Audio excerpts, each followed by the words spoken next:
Bob, want to get us going? Bob Condota, Seattle Times. Sure.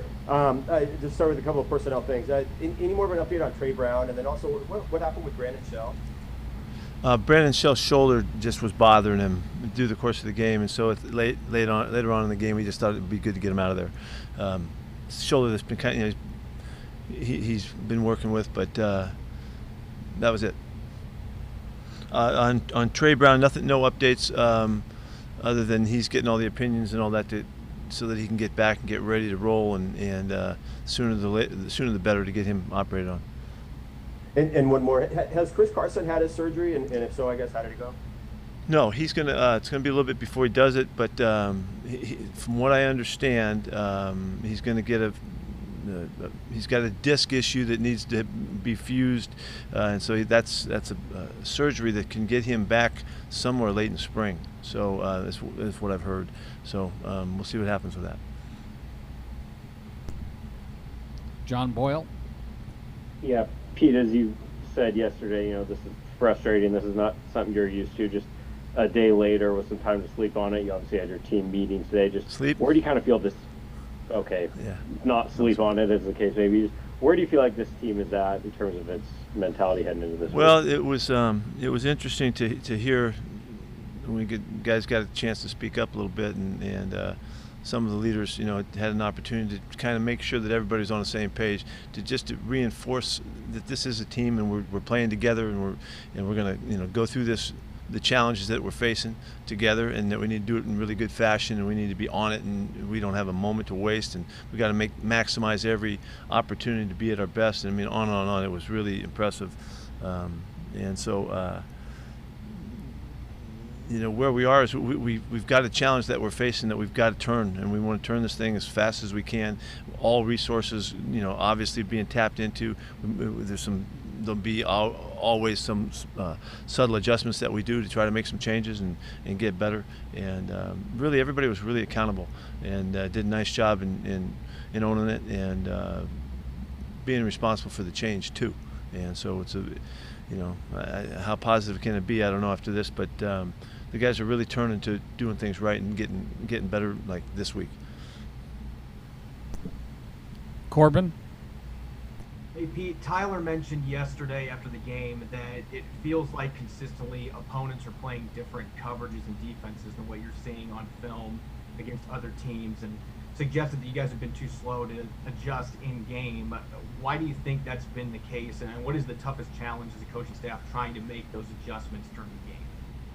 Well, you're assuming that he's right, and I didn't hear his comments, so I don't know what he said, so I'm not going to comment about that. But we've often seen teams over the years play us differently, than they've played other teams because of the makeup of the QB, his mobility and all that. They try to find a way to see if they can counter that, and that's always been kind of the case. So that's nothing new for us at all, and we didn't have any problem knowing what they were doing in this game. Jen. You've mentioned that this is new territory for you, something that you're not used to. So what do you go back on in your coaching career, or just an experience to draw on right now to help move forward? Yeah, well, we've always, lost games, and we've had, difficult times and stuff like that, and how we bounce back is really what I go to. And in that, always trying to emphasize this is about what just happens, about what's coming up next, and so that you get your focus in connection with the opportunity, and that's really what it has been. And it doesn't matter how much the losses come to you, you still have to respond in the same fashion to get back on course with what you're capable of doing. And it's the distractions of the thoughts, it's the distractions of the messaging, it's the distractions of the concerns that players have, whether they feel like they're worthy of fixing it or the guy next to them is, it's those concerns that detract from our focus. And so when you're not focused, you make errors, when you make mistakes. This game always comes down to making who makes the fewest mistakes in the crucial times.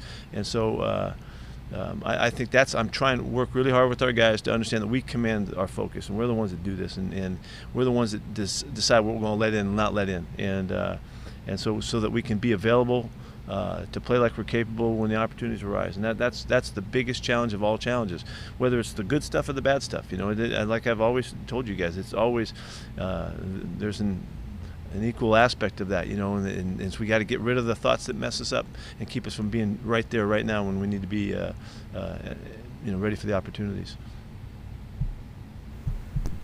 Brady.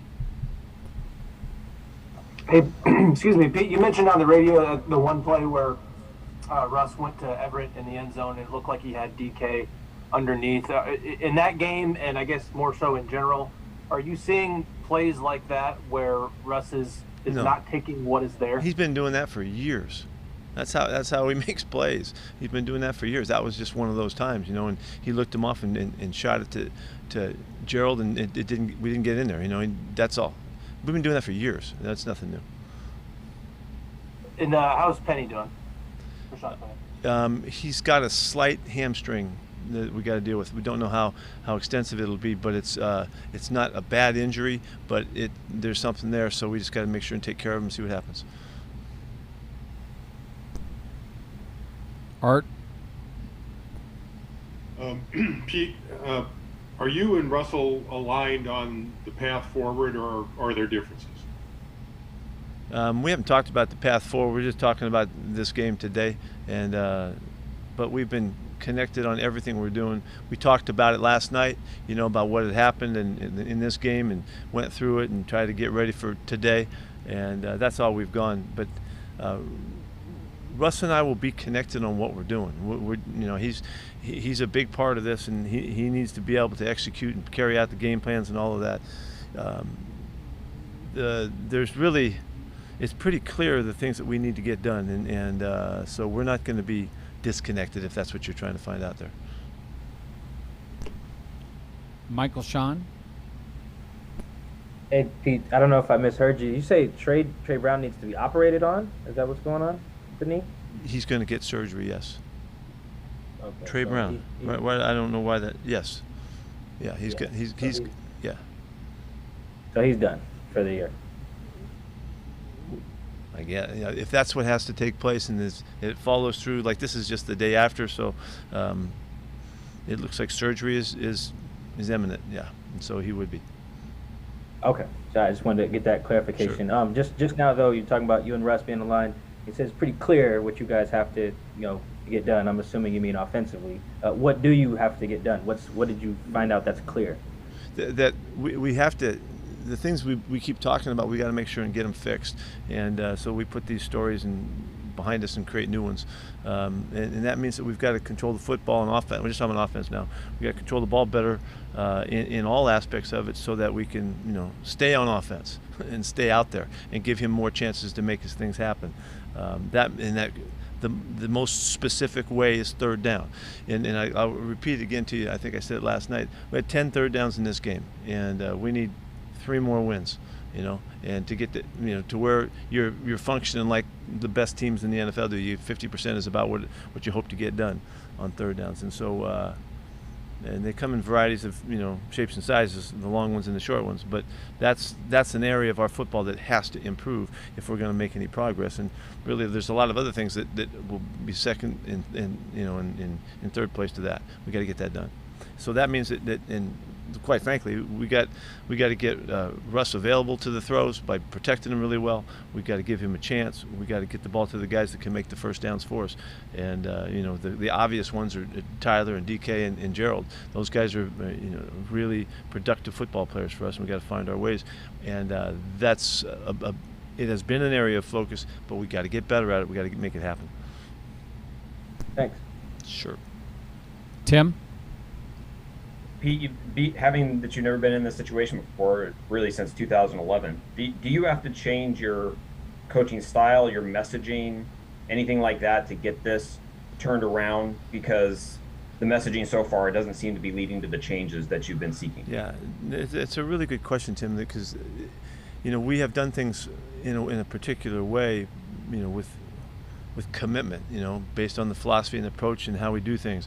And when things aren't working out right, you have to be open to do whatever you got to do. We have to do whatever we got to do, and that's competing to me. And so I'm not trying to stick to the script. I'm trying to do what's right. And so the subtle changes that we make, and they're not going to make wholesale changes at this time, but the subtle changes that we make to try and enhance, our chance of doing better, that's what's at hand. And I'm wide open to whatever. Greg? Sir, you said Chris Carson needs cervical disc surgery, fusion. Yeah. Is there a concern he may not play football? That sounds a little tricky, just for quality of life. No. What we're getting is that it's going to be something that's very doable, and he will be able to return. That's what we've heard. The meeting, or at least the players speaking up, the veterans speaking up today, was that out of the ordinary? Was that their call? Did they call? No, we're calling on our guys a lot. We do hear from our guys a lot, but I thought today it was particularly clear. They're just trying to help out too. They're just competing and trying to help out other guys and young players and do what they can to to do their part. And they're just battling too. And it was obvious and pretty impressive. And the coaches, give the guys a chance to say stuff so that they have an opportunity to speak their piece. And to follow up Tim's question, what have you changed subtly, or what has a little bit different, trying to find an answer there? To try to.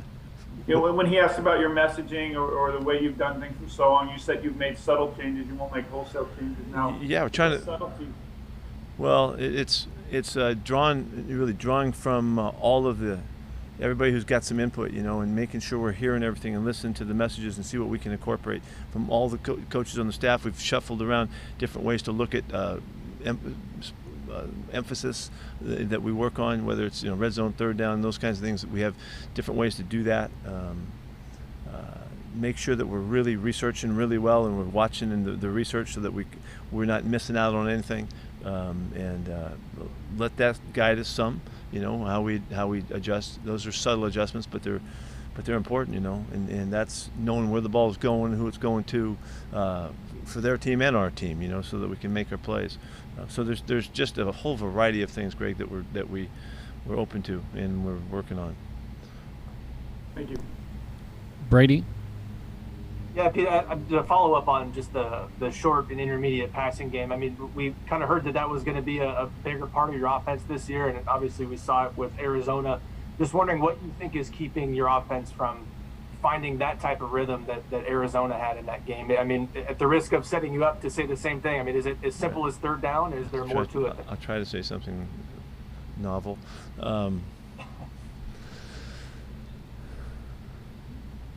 It goes back to just opportunities, and I keep saying that to you because we just need another first down and then we're going again. It's like getting the ball all over again when you convert on third down, and so that gives the opportunity for the variety of calls to use the play sheet and spread the ball around and all of that, which we know how to do, but we just got to get the chances to do it. And so that's what comes to mind the most is we have to keep converting so that we can get opportunities, and some of that, you don't have to wait till third down to make first downs. You can be really productive on early downs too. And we ran the ball effectively. I have no problem with the way we ran the ball the other day. I would like to see more, but we ran the ball well, and we blocked well at the line of scrimmage. We just needed to get to when we get our chance, we got to get to the next series, and so that's really. I'm just staying. I'm sorry that it sounds kind of the same, but that's really what the truth is, and so we got to get that done. The defense can't make first downs for the offense. We got to do it on their side of the ball. Defense got to get off the field. The first drive was a bad drive for us. We gave up four third down conversions in the first drive of the game. And they're all just dinks and they barely made it, and we weren't able to get our wins there. So it goes on both sides for sure, and we're trying to figure it out so that we can play off of each other more effectively. Thanks. Curtis? Yeah, Pete, similar vein, but when you kind of evaluate the third down stuff, are you seeing an inordinate amount of long distance yardage chances in those situations? Is it not executing on the shorter distances you have? Are you seeing more third downs than you'd like overall, just because you're not getting the first and second down conversions you're talking. What do you think stands out about the situations you're finding yourself in? Really, it's the third and mediums are really the area where we got to convert.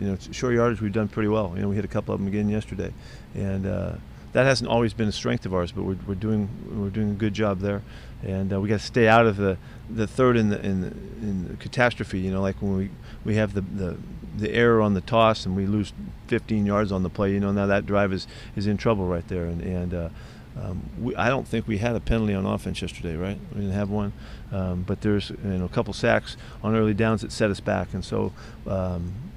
It's just a matter of staying out of the real long ones and continuing to convert on the short ones. And then we got the area of focus is really in the middle. It's from 4 to 10 right in there, and all of those in there are the ones we got to create more of them. But that's where we got to win. Bob? Assuming Trey Brown's out for a while, how comfortable, I guess, do you feel with sort of the cornerback situation with Sidney and Bless, or do you expect DJ back this week? Or? Yeah, I don't know anything about the updates on DJ at this point, but we'll surely look to get him back soon. He did not have a severe injury, but he did have a setback.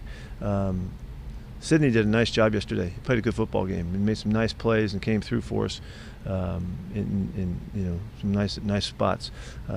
Bless was the first time we got a chance to see him, and so he survived. Had one play where he stumbled, but other than that, he was pretty solid for his first time out.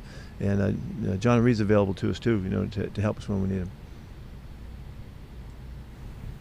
John? Yeah, just want to get your thoughts on Brian Monet with 1.5 sacks. I think he had half a sack coming in. You've been praising all those guys for their play against the run all year, but to see one of the big guys get the pass rush going. Yeah, it's great to see him. He took advantage of a couple of rush opportunities and made some nice plays for us. Really forced a fumble on his first sack. Then the ball was down there. We just didn't come out with it, unfortunately. But so really pleased with his play, and his contribution to this team is really obvious. Our guys love him, and he's such an effort guy and an every down competitor that he's right in the sweet spot with us. We love him. Couple more. Art? Pete, your first possession on offense ended with back-to-back sacks. What happened, and how disruptive was that with the offensive plan going forward? Yeah, it was. To me, that was a really disappointing start. It was everything we didn't want to have happen in the first drive, and we hit a run, we hit a little keeper, and then on the play pass, we got beat on the edge, and Russ didn't have a chance, and then we made a mistake on the next one, and didn't block the guy coming off the outside, which was really a fundamental thing for us. And so there was just back-to-back. One we got beat on, the other one we just made a mistake on. But just the way that impacted us right off the bat was lousy, and didn't like any bit of that. Masvita? Hey, Pete, going back to the defense getting off the field on third down whenever you need to, is that a lack of recognition? Is it recognizing and communicating, and then the execution, or just a little bit of both? No. It really wasn't. It was making some tackles on the short stuff. We had hits, on guys short of the sticks, and we didn't get them knocked back. And we made them dump the ball off, kind of like where we wanted the ball to go, in anticipation that we'd knock the heck out of them and win those couple of them. That's what happened. I think there were 3 of them, and the 4. So. It's just coming through and finishing that tackle and making the key play, and there's not a lot of margin for error there because they're dumping the ball off at 3 and 4 yards, and we got to keep them from getting 5 or 6. But we've done it, we've been really good for a long time this season. And in this game, Rondale Moore did a nice job, avoiding us and slipping through and making a couple first downs, and we just didn't quite get him down as well as we needed to underneath. Last question, Greg? Pete, those of us who've been here a couple days, you think of Doug Baldwin or Dan Chancellor, the guys in the locker room who can step up and really be a difference maker there. Is anyone emerging anywhere in that realm here in times like this? Yeah, Bobby continues to have an extraordinary voice for our team, and the guys really look up to him and really count on him. We've been able to always count on him to come through when we need, when you need the kick in the pants or the direction from the players aspect of it. A guy who always, Russ is is always involved there with the leadership aspect of it. But the guy who's got a big voice is Duane Brown. Duane played one of his best football games yesterday, and I was really fired up about how he just performed really well, protecting the passer and setting and doing some really exciting things to see. And I made the point to the team about it that if a guy who's been around this long can get better and play one of his better games, so can you. And he does everything by the hard work way. He is going to push and drive and in every way that he can. And I was just really fired up about him because I just thought he was really sharp and it's really a subtle thing, but it's about his pass protection. He just did a great job in it. The running game was really good, and it was great to see that happen. So that allows him even more so again, to continue to be the voice and be a real stud for our club. And he wasn't 100% healthy, was he? He made it back. No, this time of year, he's not going to be, but he made it back and practiced in limited fashion last week again. So, yeah. Okay, thank you.